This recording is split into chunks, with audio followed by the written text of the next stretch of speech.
46వ రోజు దేవరహస్యాల్లో నిన్నటి కంటిన్యూ చూద్దామండి. ఒక్కొక్కసారి అందరినీ సమానంగానే చూశాను అనుకున్నాను.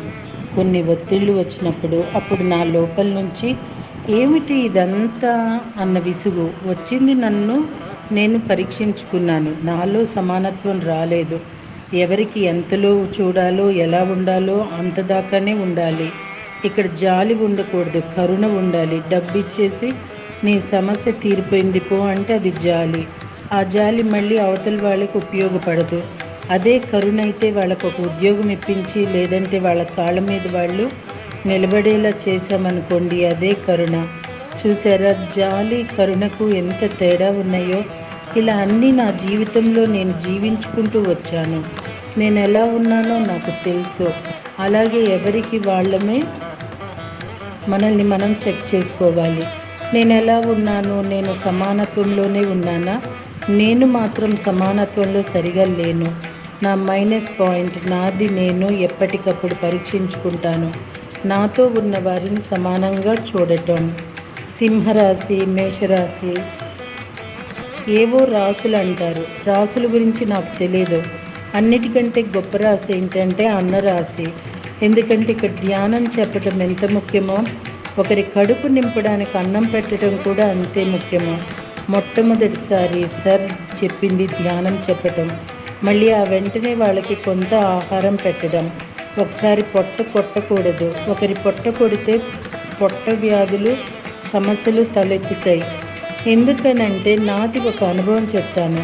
2012 తర్వాత నన్ను 2 నెలలు మొత్తం తిరగమని వైజాగ్ పంపించారు సారు.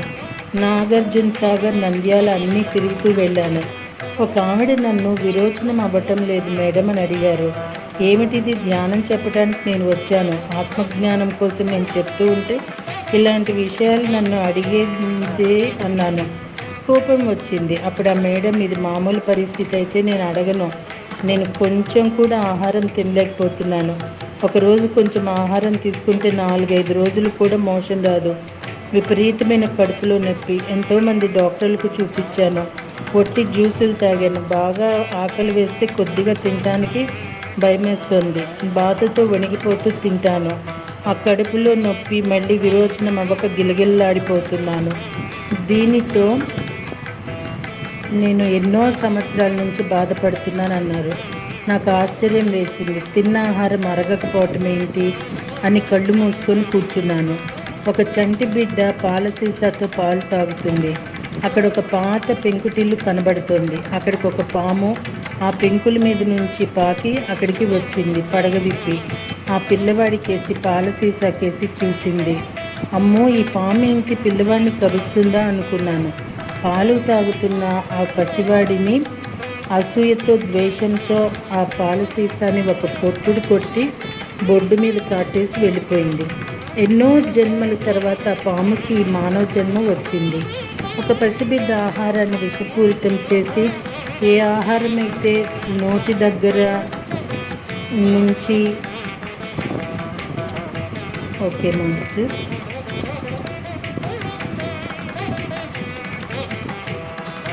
నోటి దగ్గర నుండి తీసి చంపావో ఆ బాధ నువ్వు ఈ మానవ జన్మలో అనుభవించి తీరాలి. ఈ జన్మలో ఆవిడ చాలా ధనవంతురాలు. ఇంటి నిండా పిల్లలు, రకరకాల ఆహార పదార్థాలు, కానీ తినటానికి లేదు. పేగుల వ్యాధి. ఇక ఏ డాక్టరు ఈ సమస్యను తీర్చలేడు. జీవితమంతా బతుకున్నంత కాలం ఇలాగే బాధపడాలి కదా. కానీ ఆవిడ ధ్యానం మొదలుపెట్టింది. అపారంగా ధ్యానం చేసుకుంది. నేను ఈ విషయం ఆవిడకి చెప్పినప్పుడు నన్ను పట్టుకొని ఏడ్చేసింది. నాకు గత జన్మ సంగతి తెలియదు కదా. ఎవరికి గతం సంగతి తెలియదు, కొంతమందికి మాత్రమే తెలిసాయి.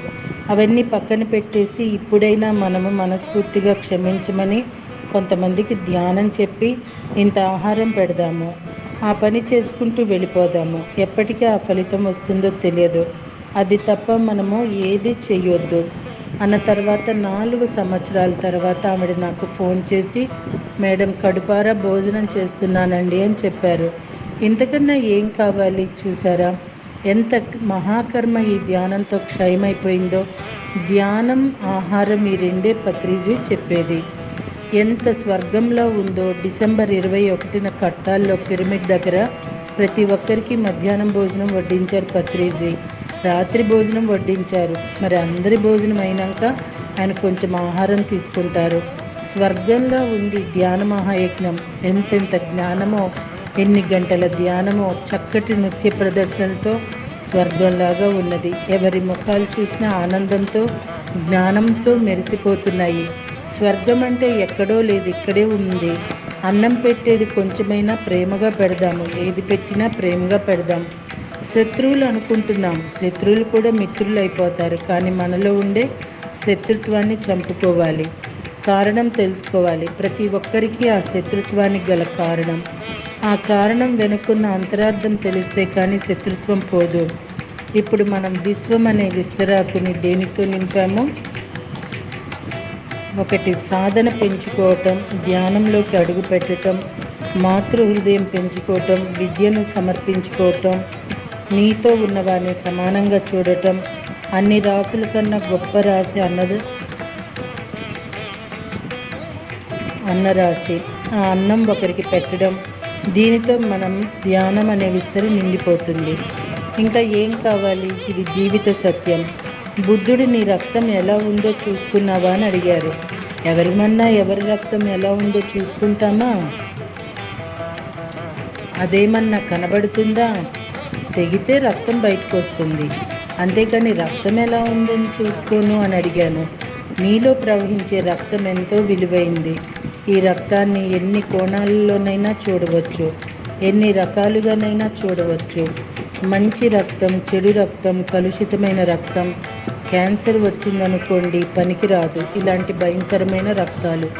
మరి రక్తంలో ఒక పాము కాటేసినా, లేదంటే మనకు విషం ఇచ్చినా అది ముందు వెళ్ళేది దేంట్లోకి? రక్తంలోకి. రక్తం విషమైపోయింది అంటారు, కండ విషమైపోయింది, పొట్ట విషమైపోయింది, చెవి ముక్కు విషమైపోయింది అని అనరు.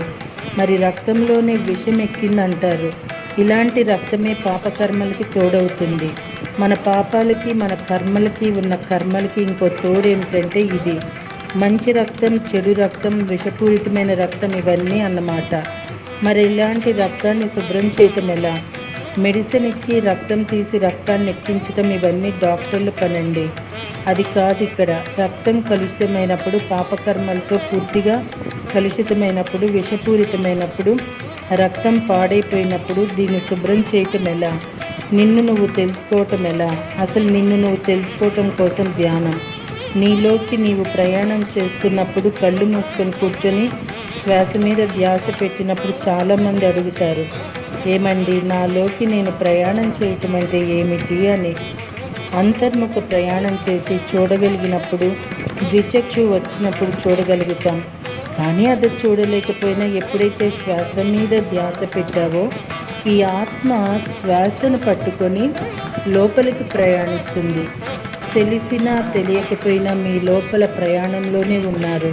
అంతర్ముఖం అంటే పూర్తిగా అంతర్ముఖమే చూడటం. నీలో నువ్వు ఉండిపోయి ఆ ప్రయాణం ఎలా జరుగుతుందో చూసుకోవటం. అయితే నువ్వు శ్వాస మీద ధ్యాస పెట్టి ధ్యానంలో ఉన్నప్పుడు విశ్వశక్తి లోపలికి వెళుతుంది. లోపల ప్రయాణం చేస్తున్నప్పుడు అనేకమైన మార్గాల గుండా ప్రయాణిస్తుంది. భూమిపైన ఎలా అనేక రకాలైన మార్గాల గుండా ప్రయాణిస్తామో మన లోపల కూడా అనేక రకాల మార్గాలు ఉన్నాయి. అసలు చెప్పలేము, కోటాను కోట్ల మార్గాలు ఉన్నాయి. భయంకరమైన అడవులు ఉన్నాయి, సముద్రాలు ఉన్నాయి, లోకాలు ఉన్నాయి. ఉదాహరణకు విష్ణుమూర్తి విశ్వరూపం ఎన్నో ఫోటోల్లో చూసే ఉంటాం. అనంత విశ్వం, సూర్యుడు, చంద్రుడు అన్నీ లోపలే ఉన్నాయి. ఆ లోపల ఉన్నవి మనం చూడలేం. కాబట్టి విష్ణుమూర్తి శరీరం పైనే వాటిని చిత్రీకరించారు.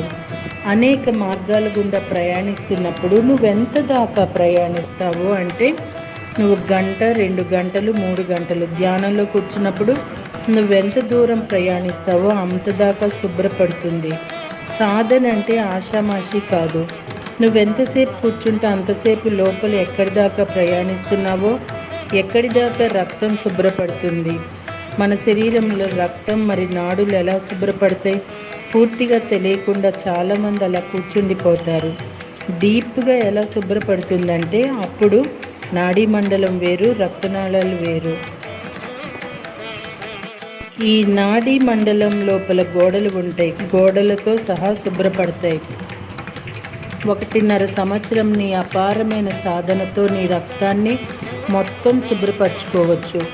మొత్తం కర్మ క్షయమైపోతుంది. 1.5 సంవత్సరంన్నర ఏకదీక్షగా ఉంటే మీ పనులు ఉంటాయి. ఏకదీక్షగా 1.5 సంవత్సరంన్నర అపారమైన ధ్యాన సాధన కనుక మీరు చేసుకోగలిగితే మొత్తం శుభ్రపడుతుంది. ఎలాంటి అవకాశం ఇప్పుడు మరి మన కోసం మనం చేసుకోవాలా, వాళ్ళని వీళ్ళని చూడాలా? ధ్యానం చెప్తాము, ముందు మనల్ని మనం శుభ్రపరచుకోవాలిగా.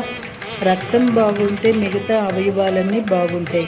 కిడ్నీ ఏంటి, లివర్ ఏంటి, హార్ట్ ఏంటి, వేటి గురించి ఆలోచించక్కర్లేదు. ఒక్క రక్తాన్ని శుభ్రపరిస్తే చాలు. ఈ శరీరము సత్యమే కనుక ముందు నాడీ మండలి శుద్ధి జరిగి తీరాలి.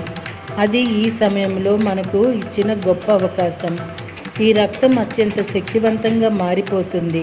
అది శక్తివంతంగా తయారవుతుందంటే ఈ శరీరాన్ని 1000 సంవత్సరాలు శుభ్రంగా అంటిపెడుతుంది. ఇక నీకు ఏం అక్కర్లేదు. రక్తం శుభ్రంగా ఉంటే ఇంకేంటి, వ్యాధులు వాటితోటే కదా వచ్చేవి. ఎంత శక్తివంతంగా తయారవుతాము అంటే మనకు వయసుతో సంబంధం లేదు. ఎంత పటిష్టంగా ఉండగలుగుతాము, ఆత్మ పటిష్టం, శరీర పటిష్టం రెండూ వస్తాయన్నమాట. ఎప్పుడైతే నీ రక్తం శక్తివంతంగా తయారవుతుందో